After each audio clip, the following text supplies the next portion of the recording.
Trump is only 3 years younger, and anyone watching Trump day in, day out shows he's changed too. Crooked Joe Biden and the radical left thugs who have weaponized law enforcement to arrest their leading political opponent, and leading by a lot, including Obama.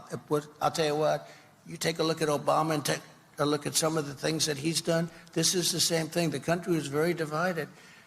And we did with Obama. We won an election that everyone said couldn't be won.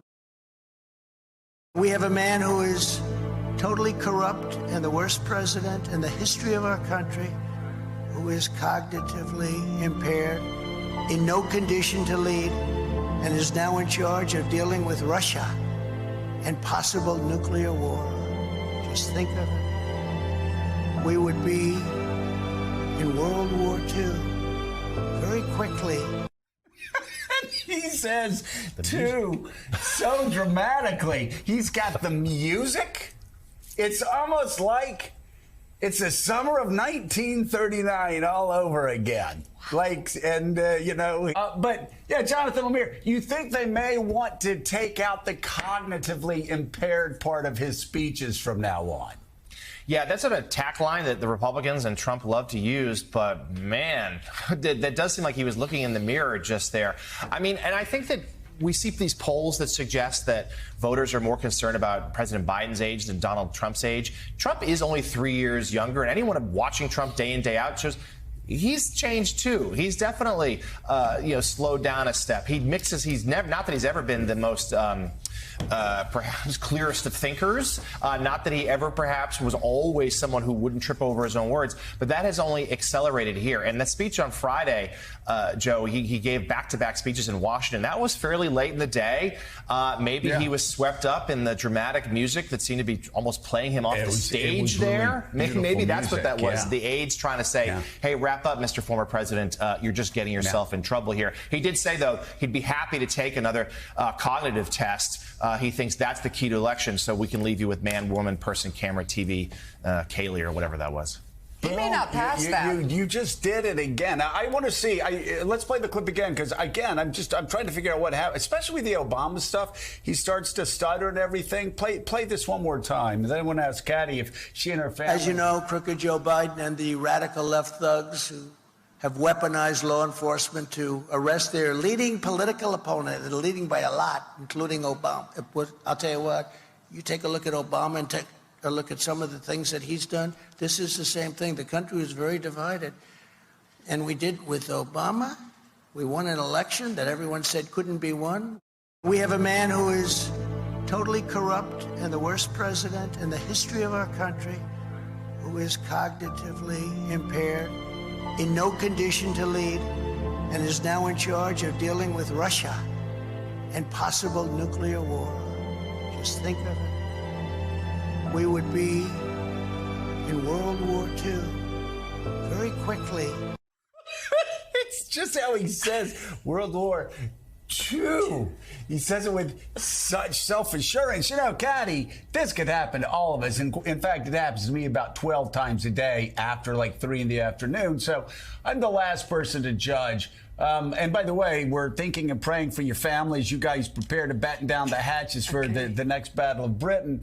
But I think the bigger issue here is when anybody under 75 looks at these videos, and I'm dead serious here, neither of these men are in cognitive decline. They're just not. They're tired. They're old. They campaign. And at the end of the day, they start to lose words. We all, as we get older, not you all are all very young, but as you get older, sometimes you wear down and you lose words at the end of the day. I mean, especially if you have like 6 legal cases against you and you feel like your head is going to explode every day trying to figure out how to get out of them, especially when you committed the crimes. But that's an aside. I don't know if Meek was being entirely sincere there, but that is also something. If any of us had one federal charge against us, that would be an unbearably heavy load to bear. This guy's got 91 counts, 4 indictments, and it's got to be weighing down on him. But the question here, Katty, is that I heard over the weekend after this tape was out. It wasn't like, oh, my God, Donald Trump's lost his mind. Oh, my God, Joe Biden's lost my mind.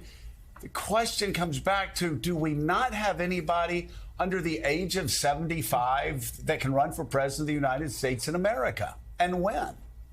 Yeah, I mean, in a country of 330-odd million people, you'd think that there would be people out there, right? And all of the polls have shown us that none of the country is excited about the prospect of a Trump-Biden rematch. And yet, for a multitude of reasons that many people are disappointed with, that seems to be exactly where we're heading again. I mean, on this thing, it'll be really interesting to see whether, you know, videotape like that one, where first time I heard it, I have to confess, I thought the network I was listening to on had overplayed the music as a kind of spoof, but it does add to that slightly surreal quality of it, and perhaps that's why he was sort of whispering in this weird way about World War II.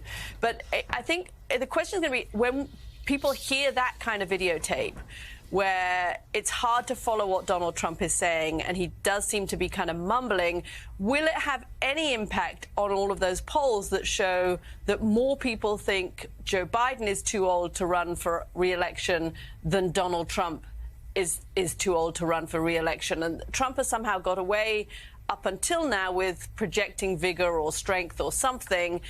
Actually, when you read transcripts of Trump's speeches for a long time now, it's very difficult to follow them. He does meander a lot. But polls don't seem to reflect that. And it's going to be interesting to see as people hear more of that kind of videotape, the World War II, am I running against Obama, the kind of meandering, does it make a difference on the polls? Well, and you know, Richard, the thing is, I've always thought it so, I think it's just hilarious that you have people that actually support Donald Trump, have listened to what he has said, the nonsense, the garbled, the word salad, the whatever you want to call it, just the absolute insanity if you follow the transcripts. And then they look at Joe Biden and say, oh, he's cognitively impaired.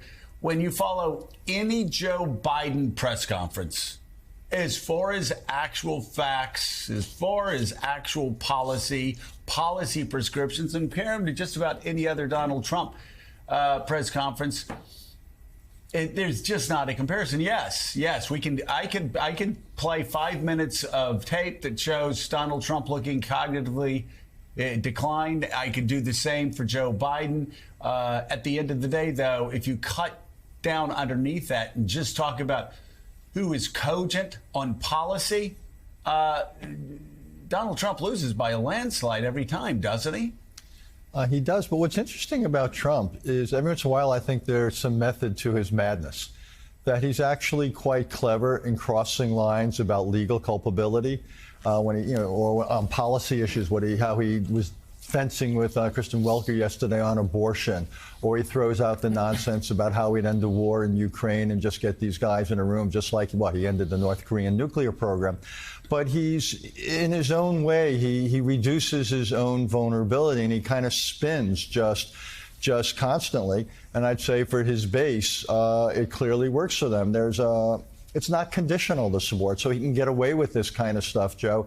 And I just think his supporters, they're kind of impervious to this sort of thing.